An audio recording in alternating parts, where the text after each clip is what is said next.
Motokola Jacques Roubeiro atora Ndugabu tona. Comment bien congolais? Akota na makamba congolais. Yango grand frère na ye. Na minyembo moto mboka ya binote grand frère comme chef coutumier.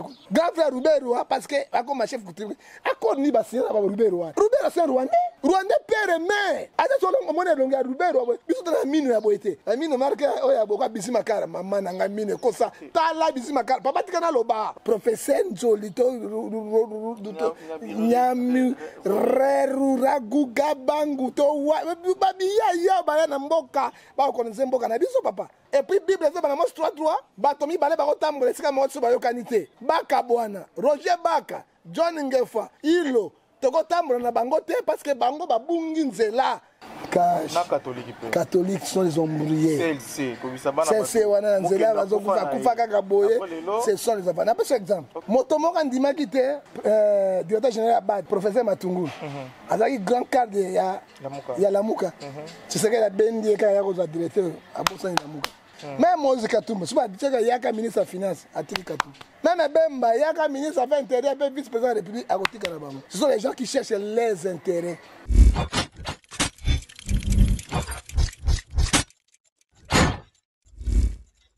Mbote na bino bozali belé à kolanda biso na Julio Mutoto TV oyezali nouvelle chaîne et sali transition de Congo et Sengo TV à Julio Mutoto TV na pesi bino merci bozali belé à travers le Congo bosenga ki d'abord to tokutana papa John Ngefa pour vérité na eleki to pesa d'ailleurs photo bambe kombo ya VPP vérité polé parce que il dit des choses oyezali presque vérité. Ils appellent comme moi compréhension moko boy par rapport à la société nabiso sur le plan social, sur le plan même spirituel. Pena o Italie lolengi kani ba sali nankolo ba sali nanzamba singeli ko pesa message ya sika pona ko bimisa peuple na kati ya libunga o tozanango na eleko oyo. Na yelongo to kolobela juste 3 sujets, to kolobela liboso question ya liboso ezali mangambo Italie message prophétique. Deuxième question, vous allez beaucoup plus axé na Italie makamba politique zo le kanamboka ngwanda lobby la muka pe distraction d'inidentité et puis Kabila fois zonga na pouvoir na 2023 professeur Niabirungu c'est Raphaël je crois Jacques François Niabirungu le roman combat Niabirungu wana et le dit que Kabila Sengeli zonga na 2023 comme candidat. Et dernière question, Tokolobela Wambotali, clash Nakatia, Église Corps du Christ. L'homme de Dieu, papa, bonjour. Bonjour, monsieur le journaliste Nanda Pambolayo. Yengoye poto soma kamanza me kola zolokum meto na prière. Seigneur Dieu tout-puissant, créateur du ciel et de la terre, to pambolio na ngonga malamu sangisibiso, tikate malobato kolobeza la bosolo, to le bakaka vérité, rien que vérité. Dans le Pambola Congo, Sungaba na Congo, Sungaba Sala Nzambe Mabe, Naba Sala Nzambe Malamu, Bakonjo Mabe, Naba Konjo Malamu, Tikati Makia Sumasia et Sopanapezi Nakata Nabiso, la commune Sumasia. Amen. Amen. Papa, tu fais une question. Message prophétique pour Namboka Nabiso et Manaboum, parce que l'histoire à Congo, ils ont renseigné que en regardant l'histoire, les lois Mboka Nabiso, les pays est d'abord sous occupation. Les pays connaissent des problèmes multiformes sur la crise de légitimité à pouvoir. Les pays connaissent des problèmes d'ordre identitaire et étranger au Baya. Les pays connaissent pas mal de problèmes. Mais quel est le vrai message prophétique comme ma révolution pour que Mboka et Kangwama? Oyebi Bible Ezebi Sabiso la 4 dans mon canon Jacques chapitre 4 verset 7 résister au diable. Il faudra loin de vous. Motokola Jacques Roubeiro atora Ndugabu tona. Comment bien congolais? Akota na makamba congolais. Professeur Nzolito Nyami Reru Ragu Gabangu to babiya ya baya na mboka ba connaître mboka na biso papa. Ya Kabila de la passion. Kabila Nzambe, il a travaillé 19 ans de pouvoir, plus de 3 ans papa na ça fait 21 ans de pouvoir. Akana pas maté. Hein? On n'a pas maté pourquoi? Hein? Ah, ça y est, République na ekuna. République, non, République c'est la capitale Kingakat. Hein? République démocratique du Congo, capitale à Kinshasa. Hein? Ah, c'est la capitale na ekuna. Avanda. Hein? Italie. Hein? Capitale en Rome. Mais Vatican, un pays dans un état. Hein? Et ça dit, ils ont pas distraction. Mais article 165 de Constitution lobby, ce qui président, ancien président Ali, sénateur en vie. Pendant il faut dans 7 jours à renoncer. Na sénateur en vie, à sénateur en vie, à comme un citoyen, jusqu'à alors à renoncer à mon annoté. Il est toujours sénateur en vie. Alors, ce qui est professeur Yarugabou, Nabinoto Yarugubu, il y a Rekekwiki, Rwanda Rukushu, Yobino Boyebiango, parce que ils ont préparé coup d'état constitutionnel. Bon, Félix a bien noté. Mais Félix Alali Pongi, Félix Salani, parce que tant qu'on va encore signer, il y a 2023 et avant 2023, on va préparer coup d'état constitutionnel. Et là, on va se faire une menace. Bah, effigie à chef de l'État, va venir au Tumbama. Aux hommes, on a connu. Ils ont la légitimité de pouvoir les attaquer. Félix a fait la mission. Article 65 de la Constitution de Bibou. Mais le modèle ni Kabila en 2023 a parce que va changer la Constitution. Va toucher les points sensibles de la Constitution. Parce que la majorité dans le Parlement, la majorité dans le Sénat, des chambres, chambres basses, haute chambre, va se réunir. Tant que va se réunir, va changer l'article, Kabila revient. Avant Kabila, il y a un coup d'état constitutionnel. On est se préparer. On se dit mboka ngotaka Kabila, mboka ngotaka Kamere, mboka ngotaka bango, bato musubako, yango moni mboka ezana kao. Deuxièmement, on a lobby mboka ezana otage spirituel. Mboka ezana liberté, délivré. Mboka avant est dans la délivrée, frère, c'est la spiritualité qui domine physique. Elle fait ça un impact moko ya mabe na mboka depuis Kasavubu, Mobutu, Kabila le père, Kabila le fils, même Tshisekedi. Tous les présidents yaka, ba chef qui m'a pensé que pouvoir d'angoni. Il y a sorcellerie. Pouvoir de sorcellerie. Et 1 Jean chapitre 5 verset 19, nous sommes les enfants de Dieu, il faut savoir que le monde entier est la puissance du diable. Mboka ya délivré, il y a un esclavage spirituel, esclavage physique. Parce que sont des étrangers.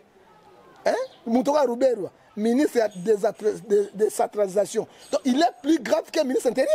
Il y a centralisé sur la République. Parce que le ministère on a ici ministère ya mine. Aussi nyonso intérieur nyonso. Na mabele yango na grand frère na ye. Na minyembo moto mboka ya bino te grand frère comme chef coutumier. Grand frère Roubero parce que comme chef coutumier. Accord ni basien na Roubero. Roubero c'est Rwandais. Rwandais père et mère. Ata solo mona longa Roubero biso na mine ya boité. La mine marque oya boka bisimakara maman nanga mine kosa tala bisimakara papa tikana loba. Kombo non tout ça nos différence ya kombo ba congolais na kombo ba rwandais. Bon eka kombo na ngai. Ngefa Asamoto John Motoduwa yo koma mama na ngai Batondoko Itojo Edoxi yo koma papa na ngai Ngefa Galaikebi Motoduwa Barthelemy so koma Rwandais Bizikwira Rugwezwa Bitakwira Rekekwika dans le Souga Congo, un grand pays de la Congo, Mboka de la Rwanda, un grand éléphant devant l'antilope. Quelle trahison! Au moins, il m'a madame. Ceux qui m'ont dit quitté, Tango, je suis des années en Rwanda.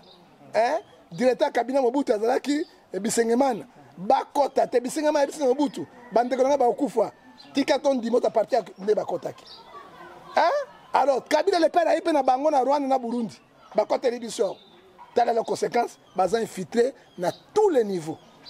Parce que comme ça,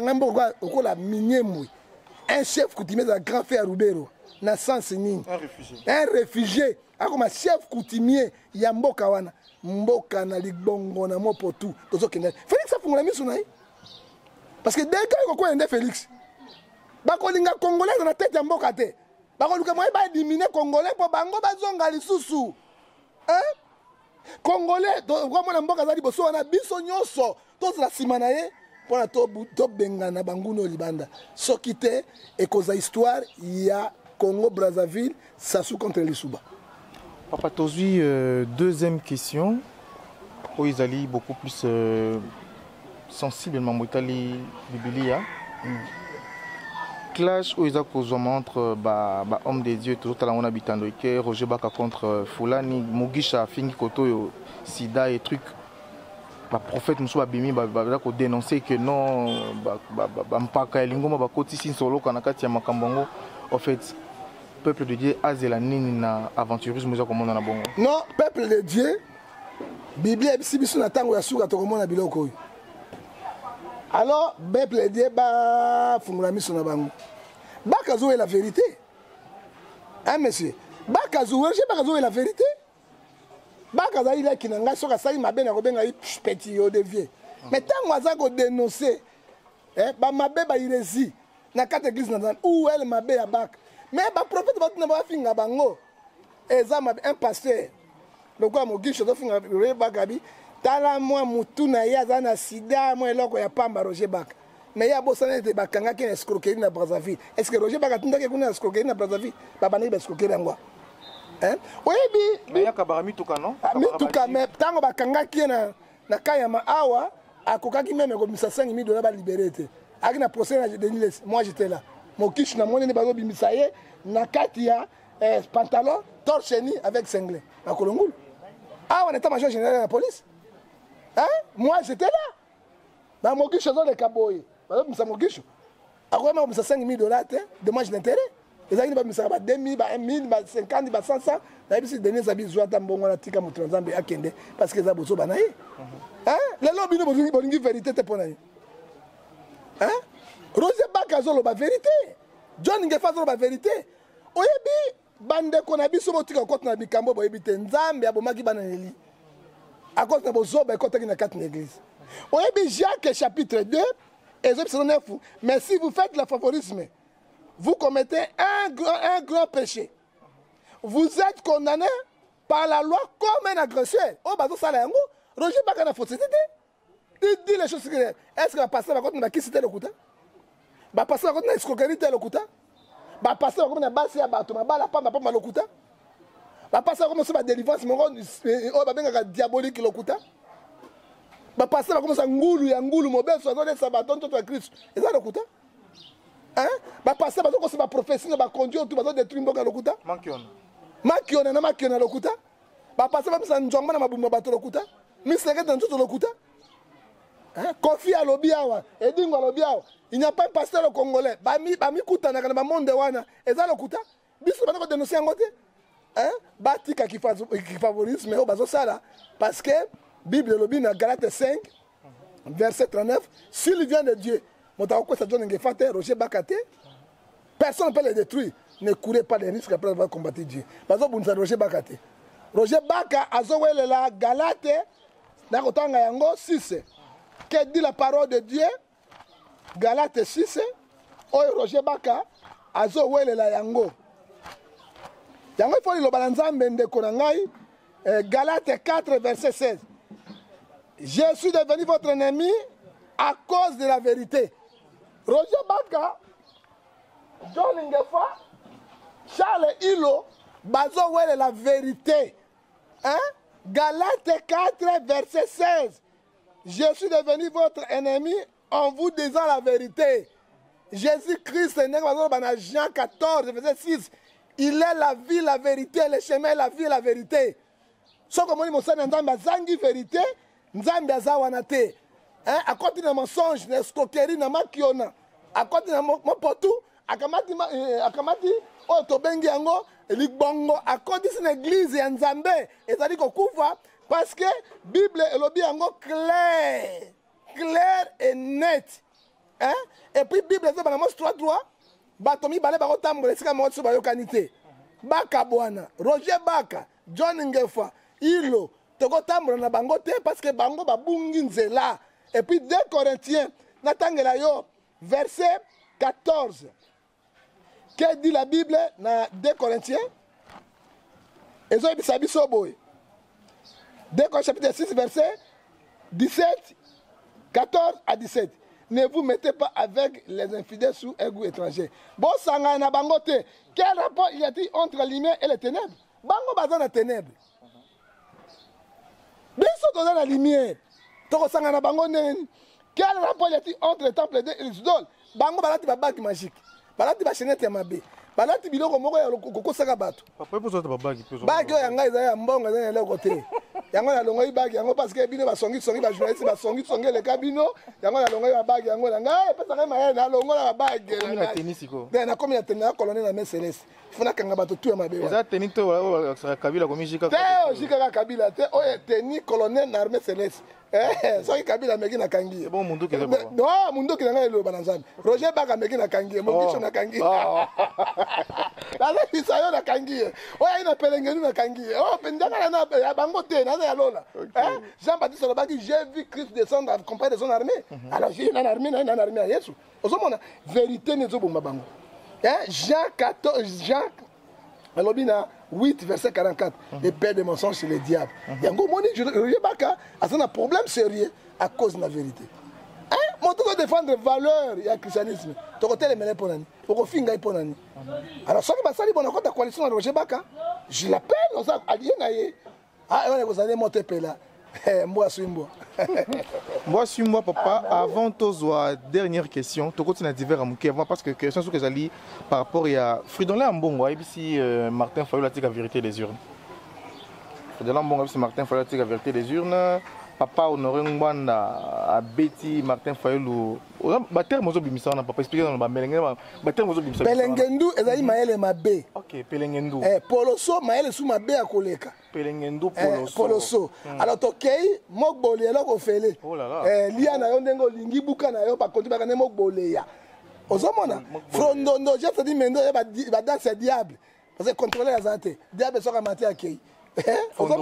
Frondondo ko otokenda mboka otuni bateme na bisa yote libongo nde potopoto mboka libongo mboka nde potopoto njombo abimaka bowayo soko tuni soko kwa ebi njombo likuku bowayo ayebi ozoka bateme mona eza lingala ya solo ya makanza o lingala tolobaka eza lingala ya ba français eza pena véritable lingala te mélanger na ba français parce que motokola nyao bobengaka nyao awa na nini kondoko mais vrai lingala ndeza moweya oyoki moweya nde ye wana kondoko moyibi moyibi iba moto iba bongo jango jango Django veut dire bato asala ba violence ko bomako ba kuluna. Wana bazali bato to benga bango ka bana mopotu te. Mopotu. Bato mopotu wana mopotu na mopotu. Tomboka mopotu na mopotu. Ala so tu dictionnaire, ya ka jumu sur dictionnaire lingala na ko peso da 500 mots. Oyoki? Tozo dernière question. Oko kwala lolo, ebi kwala lolo. Soko lukinga na likambo zingete, osai nini? Ozi bomb. Ube grand chena munoko. Ko pantana kuna na Afghanistan bela sili. Papa, la dernière question. Ils ont un caractère beaucoup plus politique. Fridolin Ambongo a sali point de presse Mokolelo. A ABC Martin Fayulu a dit la vérité des urnes. Papa Honoré Ngwanda sali une émission avec une vidéo à l'appui à l'obin à Fayulu que non. Fayulu a aussi un la transition. Plan a sorti des crises, ils allaient beaucoup plus dans le but à côté de la FCC. À la lure, toujours kende. La mouka azako andoro, azako sa population pongi ou bien ba politicien ba aussi le théâtre. Mon roboye peuple a kosuka wapi. Bon, oyebi moto za na ma vision. Oyebi monsieur 500 giga, 800 mécanisme. Monsieur oyebi, il n'y a pas les vrais politiciens au Congo. Baba Mbrouillère bango tout FCC catholiques sont les embrouillés. C'est wana nzela bazo kufa kaka boye. Ce sont les enfants. N'a pas cet exemple. OK. Motomo kandima kité directeur général Abad professeur Matungulu azaki grand cadre ya Lamuka c'est ce que la bendi ka ya ko directeur abosa Lamuka. OK. Même Moïse Katumba soba diteka yaka ministre des finances atiki Katumba. Même Bemba yaka ministre des affaires intérieures et vice-président de la République akotika na bango. Ce sont les gens qui cherchent leurs intérêts. Olaninga c'est leurs intérêts même Fayulu. C'est ngala kota la Fayulu 4 fois 5 fois. J'ai parlé avec Fayulu. Na bureau naie, il m'a reçu 4 à 5 fois. Ma camarade soit qui n'a été bimisa awate. Mais na ebisa kela kote. Omoni na muka et à venir te. Parce que ce que moni bien. Zaiko moka bimakawa le 7 patron. Dit de longo patron. Espéra qui sangani patron. Jana na patron. Esuka wapi? Esuka na lifobo. Ba leader ya minene basangana kasika moko te. Lion tanga zanga na territoire kaka lion mobali moko nyonso azo commandé. So ba komi lion misato ifiba bomani. Po moko areni. Fayulu lelo Fayulu. Bemba ko linga te motoka Fayulu. Azali boso na. Parce que Bemba za populaire aleki na nyonso. Ozomona Moïse Katumbi ko linga lelo te keo mosi to azali kolona. Po aleki na nyonso. Ozomona mosi to na parne ngani Fayulu parce que Fayulu akana député mo. Ozomona ale kakati na ete. Basala ki la muka pona ni plateforme pour soutenir ya élection. Tobi misa Fayulu soit mi président, basala makambo ba ko sala. Monsieur Zola nango. Alors tant que l'élection est si libre, tu as la distraction. À bon, à lobby vérité parce que tout le monde a 2006. C'est bien ma moto le kaki. Ba kei kakabo était tu n'as pas na minduku tata ben ba kei. 2011 papa tu sais que de fin ndé le kaki absaki mes prétentions de serment na ye na kati ndako na ye to suka kini message journaliste kabila ye kwa akei. 2018 na bosse me robanga nzambe motazo ya Fayulu mais bakoro basinyaki tango Tshisekedi bengaki Fayulu yaka na kingakati to solola mbele lo Fayulu za président mais Fayulu boyi ko kende atuni Bemba atuni Moïse Katumbi baboyi kabila mona akomi na insécurité soki lo bato babimi bako kangangai oka Bemba na basoda na ye ba ex-phase bako ya bako kanganga na ko perdre nyonso. Pour la sauvegarder, il faut que yango. Le quoi na boy ko troisième mandat, aluki moto ko protéger. Ay ko benga Tshisekedi. D'ailleurs Tshisekedi mai troisième. Motali bozo Fayulu. Motami balé oya bimaki ezaki Shadari.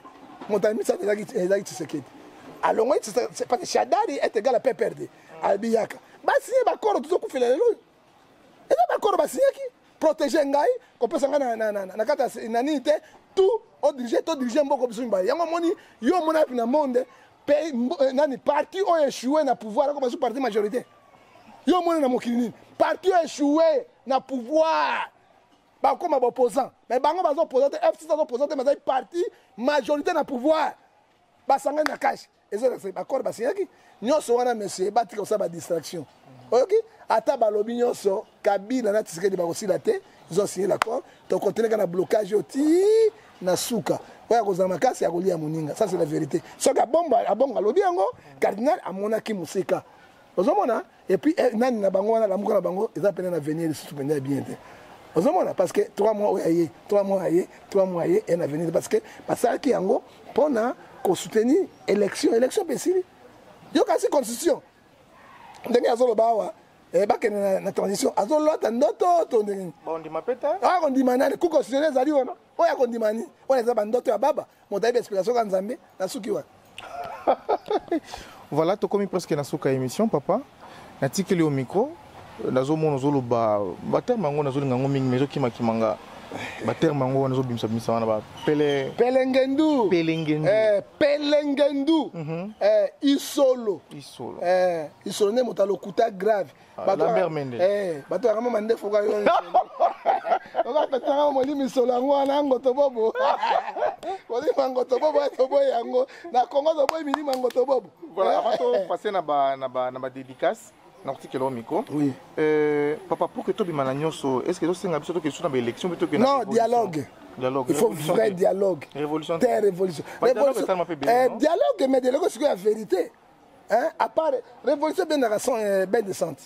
Aucune Irak était. Plus de 300 morts. Mais bit na bango pour quoi? Mais ben la conférence chaque jour ça demande un vrai dialogue. Parce qu'on a dialogue on va progressif de quoi nini même un dialogue parce que déshydraté vous appelez nini ba. Il y a liboso na dialogue il faut pas dissoudre le parlement. Les parlement ont triqué. Kabila trika qui na papo ya masumu azo kenango. Ya mi bali faut à dessous sous Sénat. Na ba gouverneur provincial tout ba dessous to bana musu ya sika. Tu sais que du reste avec les transitions. Avec les transitions tu as 4 ans, tu as 3 ans. Mais Kabila ne va pas mais transition 2 ans, 3 ans, 4 ans.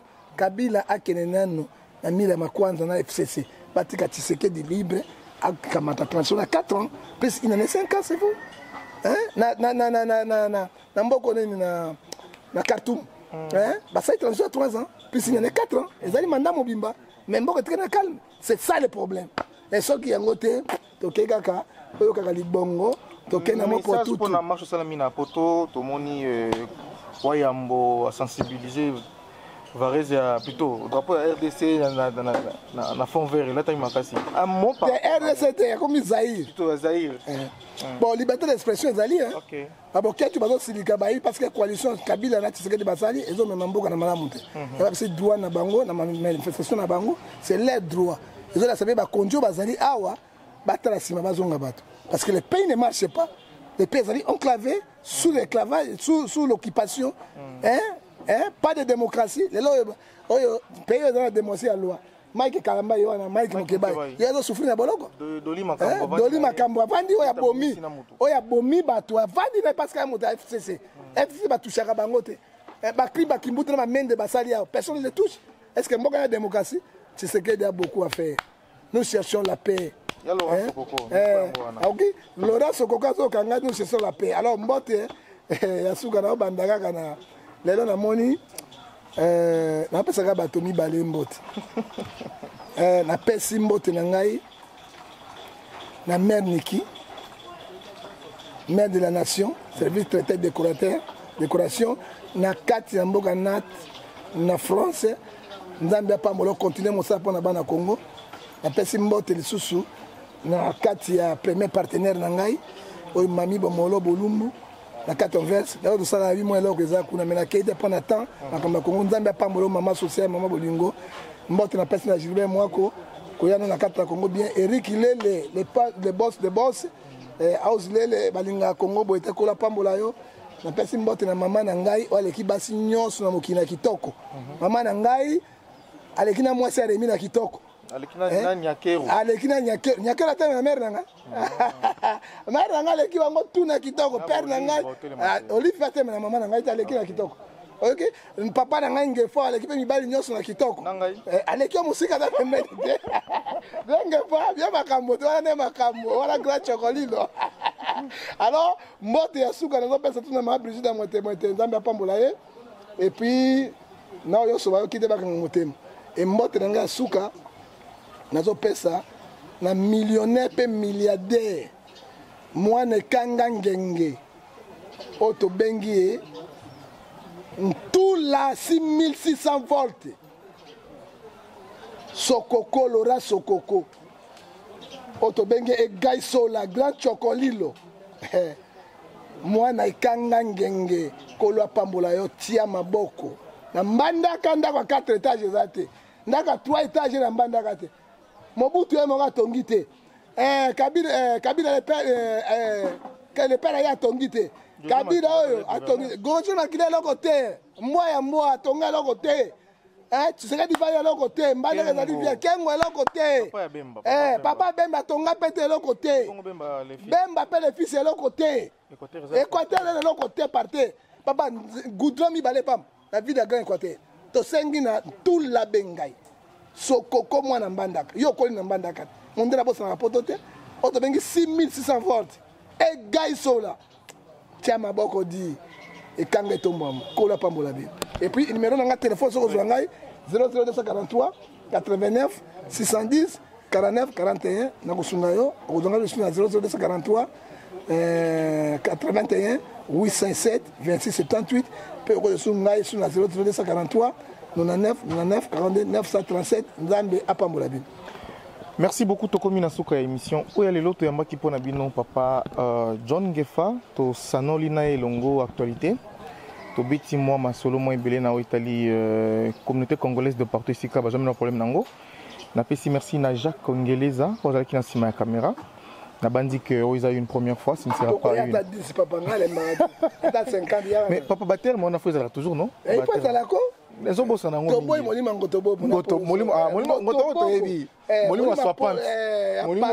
il y a Pelengendu.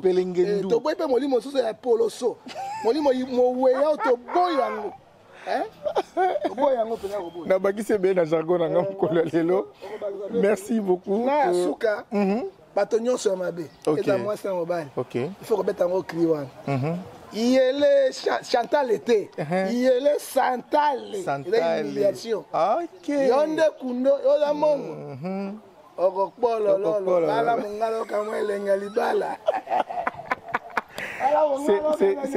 Ce n'est pas facile de faire une émission avec Papa Ngefa. Vraiment, on a ça béni parce que à communiquer quand même moi gentillesse ou épée c'est un peu bien parce que stress à Congo oyo il est qui m'a passé. Comme ma bato couré zarate mai zarate. Toka bata boloko. Boloko mokbolé na mokbolé. Yo mona mboka ndenge nini. Bato tout méchant. So au moins na poto hein. Toi papa, so table au kamondele. Bonjour, comment ça va? Ça va bien. So comme une États-Unis d'Amérique. Hey, speak English US. How are you? Oh, j'en dis ça. Pour anglais, hein? Anglais, 4 mois. Mais mais c'est je monte tout kanda. On va pas dans moi si du toi. Pas tout comme nini wana ngoto bobo na ngoto bobo. Papa, babi na équateur on peut ça mbote. Papa, boni problème na nini? Mbote, problème na nini? So pesi moi idée parce que tumba bato tu ambanda kana moi tumba bango. Okine mbote bo. Na likamona. Voilà problème nanga. Ezali conjoncture, les autres n'a pas si. Tous à la bolingo. Ézéchiel 36 verset 26, c'est ce que Dieu aime. Absolument cœur et bolingo. Aimez-vous les uns et les autres. Hein? Tous na lifobo. Merci Jacques Tokomina Souka, merci beaucoup papa. Émission Mkolelo Sili. Toujours rendez-vous pour le mardi. On a fait un semaine sur le relégation. Merci beaucoup papa. Merci beaucoup. Merci. Maman, toke na ndako.